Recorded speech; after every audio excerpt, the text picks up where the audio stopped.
Hello friends, welcome to Gargi classes. आज date है 10 अक्टूबर 2020 और देख लेते हैं कौन सा इंपॉर्टेंट आर्टिकल्स आज अपन डिस्कस करेंगे। सबसे पहले ये वाला आर्टिकल जिसमें monetary policy committee of RBI जिसकी रिसेंट अभी मीटिंग हुई है। एक ऑलरेडी आर्टिकल अपन ने डिस्कस किया था जिसमें जो एक्सटर्नल 3 मेंबर्स की अपॉइंटमेंट थी जो सेंट्रल गवर्नमेंट की तरफ से नॉमिनेट होकर आते हैं। ये एक्सप्लेन पेज पर डिस्कस किया था अपन ने। तो उससे रिलेटेड ही आर्टिकल है कि उसमें जब नई अपॉइंटमेंट्स हो गई तो पहली मीटिंग है newly reconstituted this monetary policy committee. ठीक है, तो इसमें देखेंगे कि क्या क्या चेंजेस आए हैं, क्या क्या प्रोविजंस आरबीआई ने किए हैं। ये वाला आर्टिकल बिल्कुल काम का नहीं है अपने एग्ज़ाम पॉइंट ऑफ व्यू से। इसमें अभी जो कल एक्सप्लेन पेज जो अपन ने देखा था कि लिटरेचर में नोबेल अवार्ड जो दिया गया है उसमें जिन राइटर को पिक किया गया है उनके बारे में बोले इतना कुछ ज़्यादा है नहीं जाना हुआ, बट फिर भी अवार्ड दे दिया गया है। तो इसमें कहीं ना कहीं जो लोइस ग्लूक करके राइटर हैं अमेरिकन, तो वो अवार्ड्स के जब भी बात आती है अवार्ड्स के बेसिस पे तो बहुत फेमस रही हैं, बट अपनी क्रिएशंस के बेसिस पे इतनी ज़्यादा फेमस नहीं रही हैं। अवार्ड तो बहुत मिले उनको, तो यही बात है अपने एग्ज़ाम के काम की नहीं है। रामविलास पासवान जी अभी जो हमारे यूनियन मिनिस्टर थे उनकी डेथ हो गई, तो उससे रिलेटेड ये आर्टिकल है, ये भी काम का नहीं है। सेम उन्हीं के लिए ये वाला आर्टिकल है, उन्हीं के लिए ट्रिब्यूट है। ये वाला आर्टिकल इंडियन डिश जो हमारा इडली सांभर है, इडली, उसके लिए ब्रिटिश हिस्टोरियन अलेक्जेंडर समथिंग कुछ नेम है, उन्होंने क्रिटिसाइज़ किया उसको कि बोले सबसे बोरिंग चीज़ है। बट यहाँ पर एक्चुअल में हमारी जो ट्रेडिशन है, फूड हैबिट्स हैं, वो चीज़ें किस तरीके से इवॉल्व हुई है उनको क्या पता, वो भी अपने काम की चीज़ नहीं है। बस केवल सॉफ्ट पावर बेसिस पे या क्रिटिसिज्म कैसा होता है उस टाइम पे आप कह सकते हो कि हाँ इंडियन डिशेस इडली की अभी रिसेंटली ये भी न्यूज़ में था कुछ ऐसे काम का नहीं लगा मुझे इतना। नेक्स्ट पेज पे देख लेते हैं। ये फिर से रामविलास पासवान जी के बारे में अपने काम की नहीं है। ये वाला आर्टिकल अपन अच्छे से बात करेंगे। टीआरपी के बारे में एक डिटेल मैंने कल मतलब 9 अक्टूबर 2020 का जो एक्सप्लेन पेज डाला है आप उसको ज़रूर पहले देख लो। उससे क्या होगा, आपको टीआरपी का पूरा कॉन्सेप्ट क्लियर हो जाएगा कि टीआरपी कैलकुलेट होती कैसे है। अभी यहाँ पर हिस्टोरिकल पर्सपेक्टिव से जानते हुए देखेंगे। ये एसवाई कुरैशी जी जो कि हमारे इलेक्शन कमीशन ऑफ इंडिया भी रह चुके हैं, पर इसके अलावा ये जो ब्रॉडकास्टर मेन है दूरदर्शन, उसमें भी इन्होंने काम किया है एज ए चीफ। तो वहाँ पर इनका एक्सपीरियंस ये बता रहे हैं किस तरीके से क्या हुआ वो जानने की कोशिश करेंगे। यहाँ पर अफ़गानिस्तान से यूएस से बाहर जा रहा है। अब कह तो अपन सब लोग यही रहे हैं कि भाई पाकिस्तान जो है उसका अपर हैंड है, बट पाकिस्तान को केओस का सामना करना पड़ेगा। उसकी वजह क्या है वो अपन जानेंगे कि किस तरीके से अफ़गानिस्तान में डिफरेंट एथनिक ग्रुप्स रहते हैं, जैसे कि तजिक्स भी रहते हैं वहाँ पर, पश्तून्स भी रहते हैं, पठान्स भी रहते हैं। तो इनके बीच में क्या कॉन्फ्लिक्ट चलता ही रहता है। अभी तो चलो ठीक है, तालिबान है, तालिबान में भी कोई एक ग्रुप थोड़े ना है, तालिबान में भी अलग अलग हैं। ठीक है, तो उनके बीच में किस तरीके से आइडियोलॉजिकल कॉन्फ्लिक्ट पहले से हैं और किस तरीके से पाकिस्तान को थ्रेट है वो थोड़ा जानने की कोशिश करेंगे। बाकी इतना इंपॉर्टेंट नहीं है आर्टिकल, बस मेन चीज़ तो यही है कि पाकिस्तान को ज़्यादा चिंता करने की ज़रूरत है। ओके, मेन तो 2 आर्टिकल जो अपन डिस्कस कर लेते हैं, फिर ये थोड़ा सा आइडिया ले लेंगे इस वाले का। स्टार्ट करते हैं। First article is a dovish stance. Dovish का मतलब होता है हॉकिश, हॉकिश का मतलब एकदम टाइट पॉलिसी। अभी पहली मीटिंग हुई है newly reconstituted monetary policy committee की, तो उसमें अभी बेंचमार्क रिपोर्ट जो रेपो रेट होती है उसको कोई चेंजेस नहीं किए गए। रेपो रेट और रिवर्स रेपो रेट ऑलरेडी आपके कॉन्सेप्ट क्लियर होने चाहिए, तो जिसके बेसिस पे बैंक जो लोन लेते हैं आरबीआई से वो वाली रेट, और जिसके बेसिस पे आरबीआई बैंकों से रेट लोन लेता है उसको रिवर्स रेपो रेट बोलते हैं। तो रेपो रेट और रिवर्स रेपो रेट जिनको पॉलिसी रेट्स भी बोला जाता है उनमें कोई चेंजेस नहीं किए गए। पर हाँ, यहाँ पर आर्टिकल में कुछ इंपॉर्टेंट पॉइंट्स निकाल के लाए जा रहे हैं कि सबसे इंपॉर्टेंट चीज़ कि बहुत सारे पॉइंट चल रहे हैं कि हाँ इन्फ्लेशन जो है इस टाइम पे करंटली बढ़ती जा रही है, बट मॉनेटरी पॉलिसी कमेटी ने अब की बार ध्यान किस पे दिया है कि भाई ये जो इन्फ्लेशन जो है ये ट्रांजिएंट है, मतलब कुछ टाइम के लिए ही है। ये तो अपन ने आर्टिकल बहुत सारे डिस्कस किए हैं, क्योंकि डिमांड साइड में प्रॉब्लम तो अब आएगी क्योंकि डिमांड तो है ही नहीं, बहुत कम है, और सप्लाई साइड के डिसरप्शन की वजह से ये महंगाई बढ़ी है और कुछ ही नहीं है। तो ये तो कुछ दिन की है।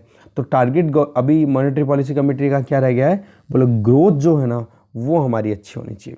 दूसरा, मॉनेटरी पॉलिसी कमेटी की जो ये रिकमेंडेशंस आई है या जो भी अब इन्होंने फाइनल आउट किया है उससे ये निकल के आया है कि जो पॉलिसी रेट है उसको अकोमोडेटिव रखेंगे, मतलब उसको एक तरीके से कलेक्ट किया जाएगा, अभी कोई चेंजेस नहीं लाए जाएंगे।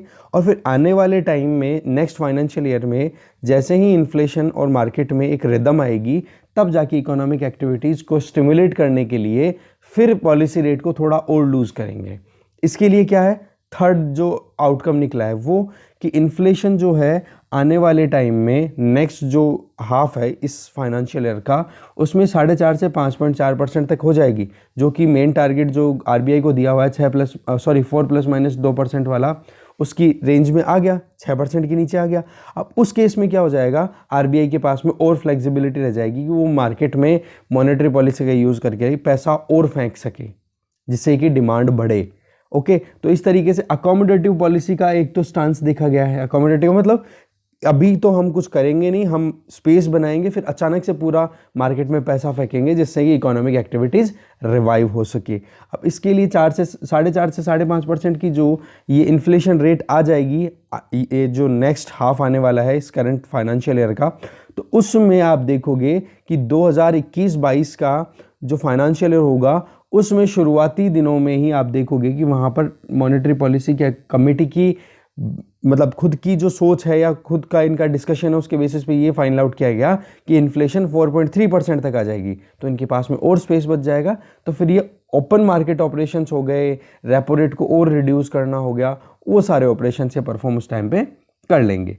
अब देख लेते हैं कि आरबीआई ने जितने भी मेजर्स लेने की बात की है, जितना भी बैलेंस क्रिएट करने की कोशिश, क्योंकि हो क्या रहा है कि अभी स्टिमुलस नहीं है इकोनॉमी में, तो सभी लोग ज़्यादातर जो रिकमेंडेशन आती है वो आती है गवर्नमेंट्स को रोल प्ले करना चाहिए, तब जाके प्राइवेट प्लेयर अपना रोल प्ले करना शुरू करेंगे।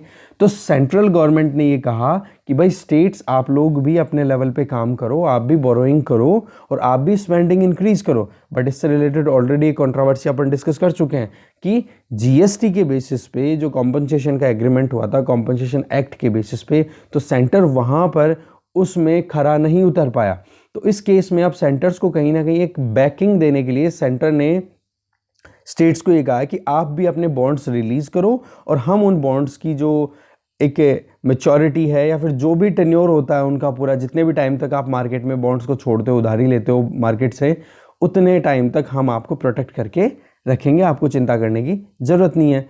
क्योंकि सबसे बड़ी चीज़ होती है volatility of the interest rate, interest rate का चेंज होना टाइम के साथ साथ में, तो उसको अगर कंट्रोल कर लिया जाए तो उससे क्या होता है कि जहाँ जहाँ पर भी, जैसे कि देखो आरबीआई के हाथ में इंटरेस्ट रेट, अब आरबीआई में जब सेंट्रल गवर्नमेंट के, आरबीआई की मेन कोर कमेटी जिसको अपन मॉनेटरी पॉलिसी कमेटी बोल रहे हैं, उसमें 3 मेंबर सेंट्रल गवर्नमेंट के अपॉइंटेड हैं, तो वहाँ पर सेंट्रल गवर्नमेंट जो चाहेगी वो आराम से अपनी बात मनवा सकती है, एक बात तो। दूसरी, अगर स्टेट्स वॉलेटाइल है, स्टेट्स थोड़े से कंसर्न है कि भाई हम रिस्क नहीं लेंगे, तो स्टेट्स को अगर थोड़ा सा भी कॉन्फिडेंस मिल जाता है कि भाई आप तो लो, हम आपके पीछे हैं, आप चिंता मत करो, तो उस केस में क्या हो जाता है कि जिन जिन इकोनॉमिक सेगमेंट्स में आपको इकोनॉमिक स्टिमुलस देना है, ठीक है, जिन जिन टारगेटेड सेक्टर्स में आपको इकोनॉमी को रिवाइव करना है, जैसे कि मैन्युफैक्चरिंग में, इंफ्रास्ट्रक्चर डेवलपमेंट में, डिफरेंट सेक्टर्स में आप अगर रिवाइवल देखना चाहते हो तो उन्हीं सेक्टर्स में आप इन्वेस्ट करो। उनके लिए स्टेट्स का पार्टिसिपेशन इंश्योर हो जाता है और वो अगर कॉन्फिडेंट फील करते हैं तो उस केस में क्या हो जाता है कि हमारी इकोनॉमी फिर से पटरी पर आने का एक स्कोप बनता है। अब इसके अलावा बहुत सी और चीज़ें देखें तो आरबीआई ने कुछ और चीज़ें भी नई करनी शुरू की है इस मॉनेटरी पॉलिसी कमेटी के बेसिस पे अब आने वाले टाइम पे। नंबर 1, जो ओपन मार्केट ऑपरेशंस होते हैं ना, ओपन मार्केट ऑपरेशन का मतलब होता है कि गवर्नमेंट के बॉन्ड्स को मार्केट में बेचना और उन बॉन्ड्स को मार्केट से खरीदना, समझ गए, सीधा मार्केट से डील करना, ओपन मार्केट ऑपरेशन का मतलब ये होता है। तो अभी तक तो आरबीआई 10,000 करोड़ तक का वॉल्यूम का करती थी ना ये ट्रांजैक्शन ओपन मार्केट ऑपरेशन में, वह 20,000 करोड़ तक करेगी, पहली बात। दूसरी, जो बैंक्स अपना डेट लेते हैं या कोई भी उधारी लेते हैं उसके लिए उनके पास में कुछ बैकिंग होनी जरूरी होती है, राइट, और वो बैकिंग जो है वो कहीं ना कहीं इन्वेस्टमेंट के तौर पे रखी जाती है, तो उसको बोल दिया जाता है बैंक, नॉर्मल बैंक बात कर रहा हूँ, ठीक है। उस बैकिंग को बोला जाता है हेल्ड टू मैच्योरिटी लिमिट, ठीक है।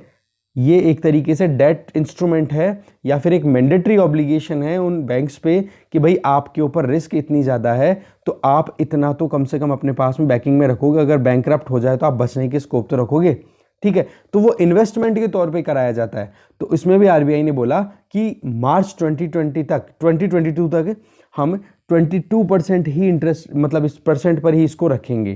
कहने का मतलब पहले 25% थी, फिर 23, फिर 22। इसका मतलब ये हो गया कि बैंक्स जो हैं उनके पास में ज़्यादा स्पेस है कि वो अपने मार्केट ऑपरेशंस को परफॉर्म कर सके, लोन दे सके, और जो भी क्रेडिट का सिस्टम है उसको एक तरीके से सर्कुलेट कर सके। ठीक है, क्योंकि अगर 100 रुपये बैंक के पास में है तो बैंक को ये बोल दिया है भाई 22% तो आपको इधर इन्वेस्टमेंट के तौर पे आपको रखना पड़ेगा। तो क्या वाकई में बैंक परफॉर्म करेंगे? सॉरी, 25 की जगह, अब 25 की जगह 22 ही वो कर देंगे कि 22 रुपये ही आपको इन्वेस्ट करना है, तो 3 रुपये का वॉल्यूम और मिल गया ना उनको ज़्यादा इन्वेस्ट करने का। Exactly the same thing. इसी तरीके से जो सेंट्रल बैंक है वो पहली बार ओपन मार्केट ऑपरेशंस में स्टेट गवर्नमेंट के बॉन्ड्स को भी ले रहा है। ये सबसे बढ़िया एक इवेंट है जो मैंने यहाँ पे बताया था आपको कि सेंटर ने स्टेट के साथ में, सेंटर और स्टेट दोनों के लिए स्मूथ रास्ता बनाने के लिए आरबीआई ने कुछ चेंजेस किए हैं। ठीक है, तो इस तरीके से स्टेट गवर्नमेंट के बॉन्ड्स को भी अब आरबीआई जो है वो ओपन मार्केट ऑपरेशन में पहली बार, ये सबसे बड़ी इंपॉर्टेंट अनाउंसमेंट है, पहली बार। चौथा जो इंपॉर्टेंट अनाउंसमेंट है that is on tap targeted long term repo operation. इनको 1 लाख करोड़ तक कर दिया गया है। अब इसमें क्या होता है, रेपो रेट बेसिस में जो लॉन्ग टर्म में ऑपरेशन परफॉर्म किए जाते हैं, ठीक है, रेपो रेट आपको मैंने बताई, उसके बेसिस पे तो वो जो ऑपरेशंस हैं वो अब ज़्यादा किए जाएंगे, 1 लाख करोड़ तक का। तो कैसे भी करके आरबीआई जो है एक स्मूथनेस लाना चाह रहा है इकोनॉमी में। तो पॉइंट क्या रहा है, इन्फ्लेशन तो टारगेटिंग का तो इतना सही है कि ट्रांजिएंट है, अभी टारगेट हो गया ग्रोथ, इन इकोनॉमिक ग्रोथ हमें इंश्योर करने की ज़रूरत है। इसी तरीके से आरबीआई ने मॉरल सुएशन, आपने पढ़ा होगा इकोनॉमी में जब अपन पढ़ते हैं कि किस तरीके से आरबीआई जो है वो इंटरेस्ट रेट्स को रेगुलेट करने के लिए करता है। तो मॉरल सुएशन में क्या होता है, सारे जो एक्सपर्ट्स होते हैं, जैसे बैंकों के जो मैनेजर हो गए या फिर अपन कह सकते हैं सीईओज हो गए, जिनके हाथ में पूरी कमांड रहती है, कॉमर्शियल बैंक्स की बात कर रहा हूँ, उनकी मीटिंग करते हैं, उनसे बातचीत करते हैं, उनके आइडियाज़ लेते हैं, उनको आइडियाज़ देते हैं और उनको एक मॉरली कहीं ना कहीं परसुएड करने की कोशिश करते हैं कि भाई हमें मार्केट को इस तरीके से डायरेक्ट करना है और इसके लिए आप अपनी तरफ से जो अच्छे से अच्छा कर सकते हो वो करो। मतलब एक तरीके से साइकोलॉजिकली, फिलोसॉफिकली उनको डायरेक्ट किया जाता है मॉरल सुएशन में। ठीक है, तो इस तरीके से ये काम पूरा होता है और इसमें आरबीआई ने अपनी तरफ से पूरे हथियार चलाने की कोशिश की है। तो मॉरल सुएशन में भी ये किया गया है कि कैसे भी करके मार्केट के अंदर ज़्यादा से ज़्यादा हमें जो बायर्स हैं उनको परसुएड करने की ज़रूरत है, क्योंकि कॉन्फिडेंस नहीं है इकोनॉमी में, बहुत कम कॉन्फिडेंस है। ठीक है, लोन के लिए आपके घर वालों के पास में, या आप भी देखते होंगे कि कॉल आते रहते हैं कि भाई आपकी इतना लोन दे रहा है बैंक बिना कोई डॉक्यूमेंटेशन के। तो वो लिबरलाइजेशन ही तो है कि कैसे भी करके पैसा लो भाई मार्केट में जाए और फिर बाद में इकोनॉमी आ जाए ट्रैक पे। इसी तरीके से स्टेट बॉन्ड हो या फिर गवर्नमेंट सिक्योरिटीज़ हो, इनकी भी अगर बात करें तो वहाँ पर भी इकोनॉमी में एक क्रेडिट पिकअप करने के लिए मार्केट में पैसा फेंकना चाह रही है गवर्नमेंट। क्योंकि होता क्या है, आरबीआई के थ्रू गवर्नमेंट क्या है, बॉन्ड्स बेचती है। अब बॉन्ड्स अगर कोई खरीदेगा पब्लिक में से तो बॉन्ड तो उनके पास, सॉरी, आरबीआई जो है वो क्या करेगा कि ओपन मार्केट ऑपरेशन में अब जैसे लिक्विडिटी की कमी है, दोनों तरीके आप समझो, यहाँ पे लिक्विडिटी की कमी है, तो उस केस में आरबीआई क्या करेगा, मार्केट में जो बॉन्ड पड़े हुए हैं वो वापस ले लेगा और पैसा छोड़ देगा मार्केट में। इसी तरीके से स्टेट गवर्नमेंट को पैसे की ज़रूरत है, तो स्टेट गवर्नमेंट के लिए क्या करेगा, स्टेट गवर्नमेंट के बॉन्ड्स आरबीआई मार्केट में रिलीज़ करेगा, बोलेगा कि हाँ भाई गारंटी मैं देता हूँ, आपको तो मिलेगा पैसा। तो पब्लिक आएगी और वो बॉन्ड खरीद लेगी, आरबीआई को पैसा मिल जाएगा और आरबीआई जो है वो फिर स्टेट गवर्नमेंट को पैसा दे देगी। ऐसे करके फिर स्टेट गवर्नमेंट अपनी इकोनॉमिक एक्टिविटीज़ कर लेगी। फिर जैसे ही इस बॉन्ड की मैच्योरिटी होगी, जितना भी टाइम है, शॉर्ट टर्म है तो 364 दिन या उससे कम का हो जाता है, या फिर ज़्यादा है तो 1 साल या उससे ज़्यादा का टाइम हो जाता है, लॉन्ग टर्म अगर वो बॉन्ड है तो इस तरीके से क्या हो जाता है कि आरबीआई इस सरकार से फिर से यहाँ से 1 साल या जितना भी टाइम है इसका मैच्योरिटी का, मैच्योरिटी होने के बाद में आरबीआई इस बॉन्ड को फिर से ले लेगी, या फिर जो जिस बंदे ने यहाँ पे उधार दिया था, मेन जो पब्लिक की तरफ से जो पार्टिसिपेंट्स हैं वो आएंगे आरबीआई को बोलेंगे भाई हमारा पैसा हमें वापस दो, आप अपने बॉन्ड ले लो, हमारा टाइम कंप्लीट हो गया है, हमें अर्जेंटली अभी ज़रूरत है। तो फिर आरबीआई एज ए गारंटर इस चीज़ को इम्प्लीमेंट करेगा और स्टेट गवर्नमेंट से पैसा फिर से ले लेगा, भाई ये लो आपके बॉन्ड और ये वापस दे दो पैसे। और इस टेन्योर में जितना की मैच्योरिटी ना हो तब तक आरबीआई स्टेट गवर्नमेंट से इंटरेस्ट रेट ले करके और इनको देता रहेगा। इस तरीके से ये पूरा बॉन्ड सिस्टम काम करता है। तो अभी पॉइंट ये आ रहा है कि देखो आरबीआई ने तो अपनी तरफ से बहुत कुछ करने की कोशिश की है, चेंजेस लाने की भी कोशिश की है। रेपो रेट की बात अपन ने करी ली, रेपो रेट में कोई चेंजेस किए नहीं है। तो सेंट्रल बैंक कहीं ना कहीं इकोनॉमी को फोरकास्ट करने के लिए पहली बार आगे आया है इस कोविड-19 को देखते हुए। ये बताया है कि हमारी जो इकोनॉमी है वो 9.5% से कॉन्ट्रैक्ट करेगी। ठीक है, कॉन्ट्रैक्शन के लिए तो ऑलरेडी वो जो प्रीवियस क्वार्टर जो गया उसमें तो 24% तक कॉन्ट्रैक्शन दिखा गया है, बट ओवरऑल इस फाइनेंशियल ईयर में हमारी इकोनॉमी 9.5% तक कॉन्ट्रैक्ट करेगी।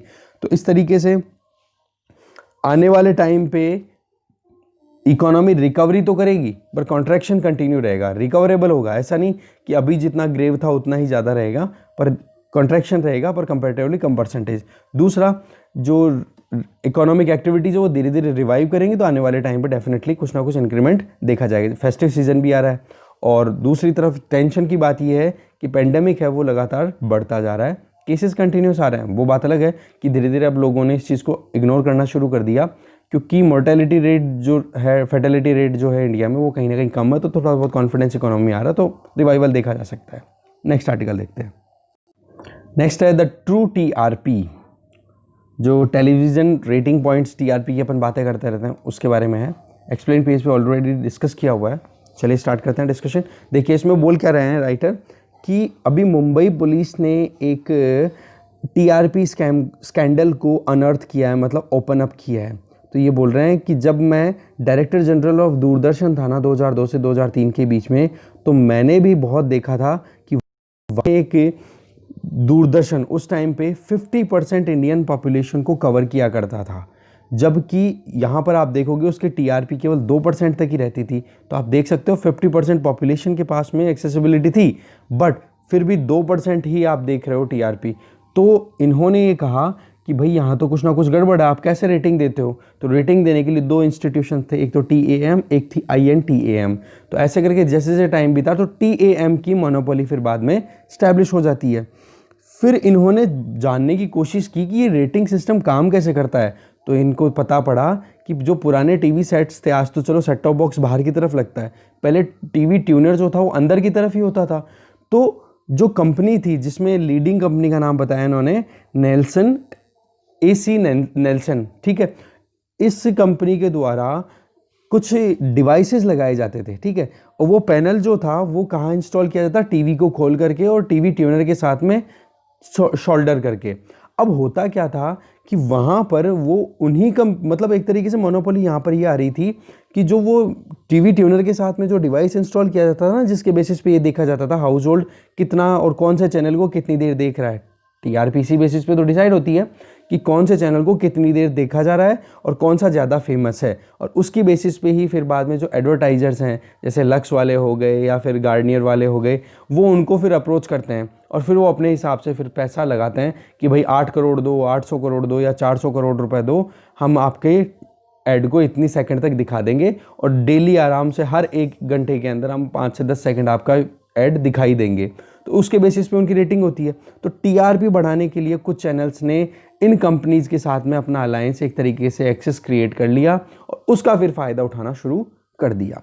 तो ऐसे करके क्या होता था कि उस टाइम पे जो रिच फैमिलीज़ थी वो तो अपने हिसाब से अपना काम कर लेती थी, बट पुअर फैमिलीज़ जिनको ये कह दिया जाए भैया आपको यही चैनल देखना है और 400 रुपये महीना आपको मिल जाएगा, तो भैया आप वो क्यों नहीं देखेंगे, आप मुझे बताओ। तो इस तरीके से क्या हुआ, ये आपने एक कार्टेल क्रिएट कर लिया। अब ये चीज़ जब हो जाती है तो रियल में जो डेटा एक्चुअल में कलेक्शन होना चाहिए वो प्रॉपर नहीं हो पाता है। तो जितना एक एडवर्टाइज़र के लिए एक ओपन मार्केट होना चाहिए कि हाँ वाकई में यहाँ पर प्रॉपर वे में चेक किया जा रहा है कि ये चैनल ज़्यादा फेमस है और ये थोड़ा कम है, तो हम फेमस वाले पे जाएंगे तो इस पर हमें ज़्यादा प्राइस देनी पड़ेगी। तो ऐसे करके फिर क्या हुआ, ये राइटर यहाँ पे जो कुरैशी जी हैं इन्होंने ये बताया कि मैंने उस नेल्सन के एम्प्लॉय से बातचीत करने की कोशिश की कि भाई तू बता होता क्या है। तो उसने पहले तो इग्नोर किया, पर उसको पटाया, पटाने के बाद उसने मुझे पूरा सीन बताया, बोले कि इस तरीके से हम मैनिपुलेट करते हैं। तब इस TAM का पूरा जो ये भांडा था, ये जब फूटा तो उसका एक और इंसिडेंट ये आता है कि NDTV जो आज भी न्यूज़ चैनल है, NDTV ने TAM के अगेंस्ट में कोर्ट में भी पहुंच गया और मिनिस्ट्री ऑफ इंफॉर्मेशन ब्रॉडकास्टिंग के सामने अपनी डेटा भी रखा कि बोला किस तरीके से ये कंट्रोवर्शियली गलत एक्टिविटीज़ को परफॉर्म करवाता है। ये टीएएम बिल्कुल ही एक तरीके से प्राइवेटाइज सेक्टर, एक प्राइवेट कंपनी थी एक तरीके से, जो रेटिंग प्रोवाइड करती थी। तो एनडीटीवी ने ये कहा कि भाई कुछ नया रास्ता निकालो। तब जाकर के ministry of information and broadcasting ने 2008 में ट्राई के जो telecom regulatory authority of India है उनसे बातचीत की। तब जाके ट्राई ने अपनी खुद की पॉलिसी फॉर्मुलेट की और उसके बेसिस पे फिर 2010 में बार्क को इस्टेब्लिश किया गया। बार्क का मतलब क्या है? ब्रॉडकास्टिंग ऑडियंस रिसर्च काउंसिल, जिसमें मतलब डिफरेंट इंस्टीट्यूशन, जितने भी स्टेक होल्डर्स हैं उन सब के मेंबर्स यहाँ पे होते हैं और डिस्कशन होता है प्रॉपर, और फिर उसके बाद में देखा जाता है कि किस तरीके से टीआरपी को फाइनलाइज किया जा सकता है। तो ऐसे करके ministry of information and broadcasting ने अपनी गाइडलाइन को, जो कि टीआरआई से रिलेटेड थी, उसके बेसिस पे इन्होंने गाइडलाइन मतलब दी और उसके बेसिस पे ही बार्क फिर काम करना शुरू करता है 2015 से। और अब लगभग 45,000, 40,000 नहीं है एक्चुअल में, फिगर मैं बताता हूँ आपको, कल पढ़ा था मैंने, तो 45,000 के लगभग हाउस होल्ड्स में ये अपने डिवाइसेज इंस्टॉल करके रखते हैं और उनके बेसिस पे फिर रेटिंग निकालते हैं, जिसमें रूरल और अर्बन दोनों एरियाज में कवर्ड है ये। तो यहाँ पर राइटर ये बोल रहे हैं कि बार्क जो है उसमें बहुत से प्रोजेक्ट्स वो मतलब काम किया करते हैं। अब इसमें आप देखोगे बार्क जैसी एजेंसी जैसे कि हंसा है, जो कि बहुत सारे 77 कंट्रीज़ में रिसर्च करती है। हंसा रिसर्च जो है 77 कंट्रीज़ में बार्क की तरह ही एक है। तो इस एजेंसी का जितना एक्सपीरियंस है वो एक्सपीरियंस हमारे यहाँ पर अप्लाई किया जाता है। अब बात ये आती है कि अभी बार्क में भी कहीं ना कहीं प्रॉब्लम आ रही है, क्योंकि होता क्या है कि बार्क ने अपने डिवाइसेस सेट टॉप बॉक्स में इंस्टॉल कर दिए। जैसे आज केबल कनेक्शन है, सेट टॉप बॉक्स में कनेक्शन पहले तो टीवी के अंदर लगाना पड़ता था, तो टीवी में लगाया कि नहीं लगाया पता नहीं, और लगा भी दिया तो कौन से चैनल फिक्स किए हैं जिसकी वजह से वही चैनल बार बार आते हैं, दूसरे दिखाई नहीं देते। अब बार्क ने क्या करना शुरू किया कि सेट टॉप बॉक्स जो बाहर टीवी के बाहर लगते हैं उनके साथ में अपना ट्यूनर लगाना शुरू कर दिया, और उस ट्यूनर के बेसिस पे ये पता करना कि कौन सा चैनल कितनी देर तक देखा जाता है। जैसा कि पर मिनट का अपने यहाँ पर कैलकुलेशन होता है टीआरपी के बेसिस पे। अब देखा जाए तो बार्क में भी कहीं ना कहीं गफला आ रहा है, बार्क के इस सिस्टम में भी, क्योंकि जो चैनल वाले हैं वो केबल कनेक्शन प्रोवाइडर से बात कर लेते हैं, केबल ऑपरेटर से, कि भाई तेरे को मैं इतने रुपए दे दूंगा तो सबसे पहले यही चैनल दिखा मेरे वाला, ठीक है। तो इस तरीके से भी कहीं ना कहीं एक पूरा कार्टेल कहीं ना कहीं देखा जा सकता है। तो आगे कैसे किया जा सकता है? देखो अभी अपन देख सकते हैं कि डायरेक्ट टू होम जो डीटीएच टेलीविज़न है वो बहुत ज़्यादा पेनिट्रेट कर चुका है। तो सेट टॉप बॉक्सेस में ये चीज़ ऑलरेडी अगर की जा चुकी है तो बात अलग है कि हाँ वो वहाँ पर देख ले कि कौन सा चैनल ज़्यादा देखा जा रहा है, बट सेट टॉप बॉक्स के अंदर ही इस तरीके का डिवाइस लगा दिया जाए तो वहाँ पर एक ऑटोनॉमी रहेगी व्यूवर्स के पास में। ऐसा नहीं कि आप मन में आए जो चीज़, मतलब जो आपको दिखाया जा रहा है सिर्फ वही देखो, नहीं, आपके पास में पूरी ऑटोनॉमी है, आप चाहे वो चैनल देखो। तब जाकर के एक प्रॉपर वे के अंदर पता किया जा सकता है कि कौन सा चैनल ज़्यादा देखा जा सकता है। तो इसमें ये बात आती है कि भाई राइट टू प्रिवेसी की बात आती है कि कौन सा व्यूअर कौन सा चैनल को देख रहा है। तो प्रिवेसी की बात, तो इसका सोल्यूशन क्या है? व्हाट्सएप की तरह एनक्रिप्शन कर दो कि यूज़र टू यूज़र ही, मतलब जो मेन टीआरपी जो चेक कर रहे हैं बार्क वाले, सीधा उनको ही पता पड़े, बीच में किसी को ना पता पड़े कि वो कौन सा चैनल ज़्यादा देखा जा रहा है। दूसरा, डीटीएच सर्विसेज लगातार आज बढ़ती जा रही है, फ्री भी सिस्टम है तो पेड भी है। तो आज के टाइम पे बार्क ने लगभग 40,000 पीपल मीटर लगाए हुए हैं। तो जो हिस्ट्री को मैनिपुलेट करने का जो सिस्टम है ना, उसका सेगमेंट अपन रिड्यूस कर सकते हैं। कहने का मतलब जो ऑडियंस है जिसको हमें एक तरीके से चेक करना है, क्योंकि सैंपल ही तो लिए जाते हैं ना टीआरपी को और इनको चेक करने के लिए, तो वहाँ पर भी एक एक्यूरेसी आ सकती है। तो लास्ट में राइटर यही बोल रहे हैं कि देखो मैनिपुलेशन जो है वो फाइनेंशियल फ्रॉड ही नहीं, इससे भी ज़्यादा बड़ा क्राइम है, क्योंकि लोग जानना चाहते हैं सच। कोई भी डिसीजन लेना चाहे, जैसे कि आज आप न्यूज़ चैनल देखो कोई भी, या एंटरटेनमेंट चैनल देखो, अगर उसकी टीआरपी ज़्यादा होगी तो वो चैनल ज़्यादा पैसे वाला होगा, तो ज़्यादा कंटेंट लेकर के आएगा, तो उसके पास में झूठ भी है तो भी वो टीआरपी बढ़ाने की कोशिश करेगा, और उसी वजह से कहीं ना कहीं हम सच से कहीं ना कहीं मुखर जाते हैं। तो ये सारी चीज़ें यहाँ पे बता रहे हैं कि टीआरपी का कितना इन्फ्लुएंस आता है। तो मीडिया एक मॉरली ऑब्लिगेशन उन पे लगा हुआ है, उनको लीगली वो बाउंड है कि वो मॉरल चीज़ें ही बताएं, सच ही बताएं, सच तक ही जाए, या फिर जो भी एंटरटेनमेंट चैनल्स हैं वो भी ऐसा ही कंटेंट बनाएं जो हमारी वैल्यूज़, जो हमारे एथोस के अकॉर्डिंग हो। अगर वो चीज़ें वो प्रॉपर नहीं बनाएंगे तो कैसे हम हेट नैरेटिव को हटा सकते हैं, कैसे फेक न्यूज़ के इशू को हम टैकल कर सकते हैं। तो यहाँ पर एक इम्पॉर्टेंट चीज़ आ जाती है ये वाली, जिसमें एनक्रिप्शन वाला सेगमेंट अपन यूज़ कर सकते हैं, क्योंकि D2H वाला अभी चल रहा है काम। ठीक है, इसमें क्या होता है, और एकदम ओपन एंडेड डिवाइसेस होते हैं, बस इसमें केवल इंस्टॉल करना है, या ऑलरेडी इंस्टॉल्ड है तो दैट्स ओके, फिर उसको ट्रैक करते रहो कि क्या काम हो रहा है। ठीक है, बट वो एनक्रिप्टेड हो जिससे कि प्रिवेसी हार्म ना हो। ठीक है, थोड़ा सा बाकी तो और चीज़ें पहले यहाँ पे ये बताई हुई है कि रिमोट बटन फिक्स कर दिया जाता है कि आप घर में 5 जने हो तो 5 रिमोट पे ऐसे बटन है कि भाई आप ये वाला बटन दबाओ, इसमें आप आप ये वाला बटन जैसे दबाओगे ना तो आपकी ट्रैकिंग इस तरीके से होगी कि आप पर्टिकुलर एक ही चैनल देख रहे हो। फिर आप जैसे ही देखना बंद करो, आप बंद करो, फिर दूसरा कोई घर का मेंबर आके चला रहा है तो दूसरा बटन दबा के देख लो। ऐसे मतलब पूरा फेक सिस्टम हो चुका था 2000s में। फिर यह बार का आया तो अभी भी थोड़ा इशू आ रहा है, तो इसमें यहाँ पर एक ऑप्शन बता रहे हैं एनक्रिप्शन। ठीक है, नेक्स्ट आर्टिकल देखते हैं। देखो, अमेरिका जो है वो अभी अफ़गानिस्तान को छोड़ के जाने की पूरी बात हो रही है, तालिबान और अफ़गानिस्तान की जो रूलिंग गवर्नमेंट है उनके बीच में बातचीत भी हो रही है। तो वहाँ पर सबसे बड़ा इशू क्या आ रहा है कि तालिबान हो गया, हक्कानी ग्रुप हो गया, या फिर दाइश जो हो गया, या इस्लामिक स्टेट जो है, इस्लामिक स्टेट को दाइश भी तो नाम दिया गया था, हक्कानी ग्रुप भी है। तो ऐसे करके ये लोग अभी भी अटैक नहीं रोक रहे हैं। जब तालिबान से बातचीत हो रही है, सीज़ फायर की बात की थी ना कि तालिबान रेडी नहीं हो रहा है सीज़ फायर साइन करने के लिए। अरे भाई, तालिबान अकेला नहीं है, तालिबान के अलावा भी बहुत सारे ग्रुप्स हैं, जैसे कि हक्कानी नेटवर्क हो गया और दाइश हो गया। अब इनके साथ में पाकिस्तान के भी इतने अच्छे रिलेशंस नहीं है, क्योंकि ये तो बिल्कुल ही इस्लामिक सिस्टम को बिल्कुल रिफॉर्म लाना चाह रहे हैं। तो जो करंट एग्जिस्टिंग स्टैब्लिशमेंट है ना, उसको ओवरहोल चेंज करना चाह रहे हैं। तो उस केस में पाकिस्तान की गवर्नमेंट भी कहीं ना कहीं परेशान है, तो दूसरी तरफ पाकिस्तान गवर्नमेंट भी परेशान है, तो दूसरी तरफ अफ़गानिस्तान की गवर्नमेंट भी परेशान है कि तालिबान से तो चलो हमने बात कर ली, पर ये 15-20 अलग अलग ग्रुप हैं, इनसे कैसे बात करें। जैसे कि आपको पता होगा कि मार्च में अभी रिसेंट लास्ट ईयर ही सिख टेम्पल पे अटैक हुआ था। इसी साल में सिख टेम्पल पे मार्च में अटैक हुआ था काबुल में, तो वो अटैक किया गया था हक्कानी ग्रुप के द्वारा। तो यहाँ पे तालिबान इतना कोई इन्वॉल्व ही नहीं हुआ।